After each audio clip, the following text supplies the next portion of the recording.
στα 3.000 περίπου χρόνια που υπάρχουν φυσικοί υπό μία έννοια, έχει συσσωρευτεί ένας πλούτος.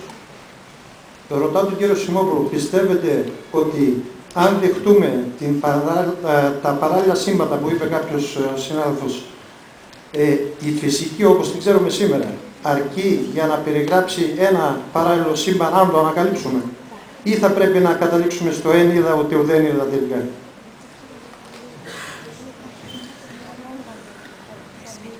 Σύντομα και περιεκτικά.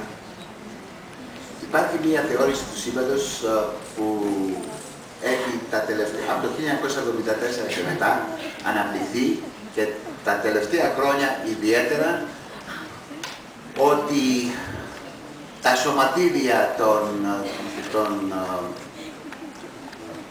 στοιχείων που αποτελούν τα άτομα είναι στην πραγματικότητα χορδές, οι οποίες πάνονται με διαφορετικό τρόπο και ανάλογα με τον παλμό εμφανίζονται με τη μορφή ενός ηλεκτρονίου, ενός ποζιτρονίου, ενός κουάρκ και ούτω καθεξής. Αυτή η θεώρηση του σύμπαντος, μια πρόσφατη θεώρηση των χορδών και των υπερχορδών, προϋποθέτει επίσης και μια θεωρητική εκτίμηση που βασίζεται σε αυτό που ονομάζεται υπερσυμμετρία. Και ο δικός μας, ο ακαδημαϊκός, ο Δημήτρης Ανανόπουλος, έχει συνεισφέρει τα μέγιστα σε αυτή τη θεώρηση του σύμπαντος. Ελπίζουμε ότι στα πειράματα του ΣΕΡΝ θα μας δοθούν ορισμένες ενδείξεις κατά πόσον αυτή η θεώρηση του σύμπαντος είναι αποδείξιμη ή σωστή. Εάν πράγματι είναι σωστή, τότε υπάρχουν παρατηρησιακά δεδομένα, τα οποία μας λέει αυτή η θεωρία, μας λέει ότι το σύμπαν αποτελείται από μεμβράνες, από βράνες. Αυτές οι βράνες είναι παράλληλες η μία στην άλλη. Το σύμπαν το δικό μας προήλθε από τη σύγκρουση δύο τέτοιων βρανών 13,73 δισεκατομμύρια χρόνια πριν. Θα μπορούσε ανα πάσα στιγμή να έρθει μία άλλη βράνη και να συγκρουστεί και όλο το σύμπαν που γνωρίζουμε να πάει στον αέρα. Υπάρχουν πολλές τέτοιες εκτιμήσεις.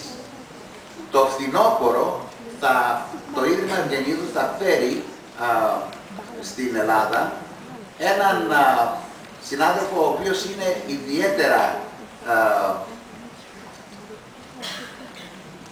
έχει φαντασιώσεις πολύ όμορφες.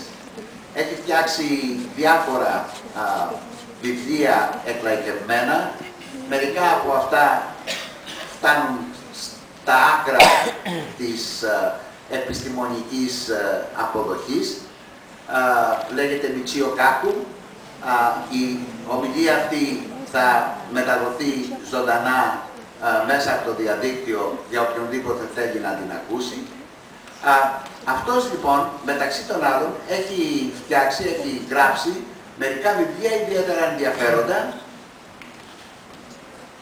Το πρώτο και ίσως και το καλύτερο βιβλίο του αναφέρεται στο υπερδιάστημα. Ένα άλλο βιβλίο του είναι Παράλληλοι κόσμοι.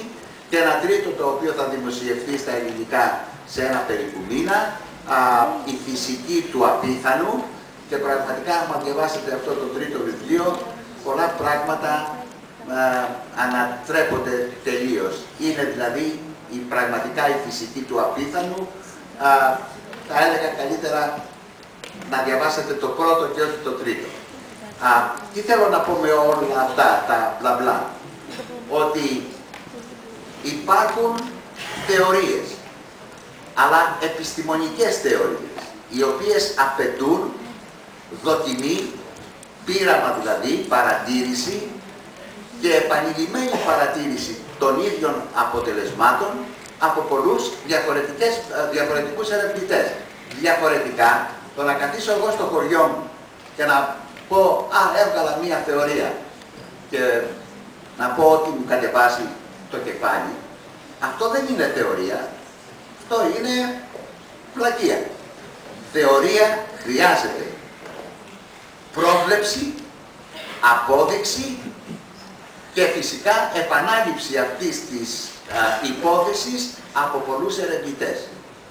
Στο διηνεκές.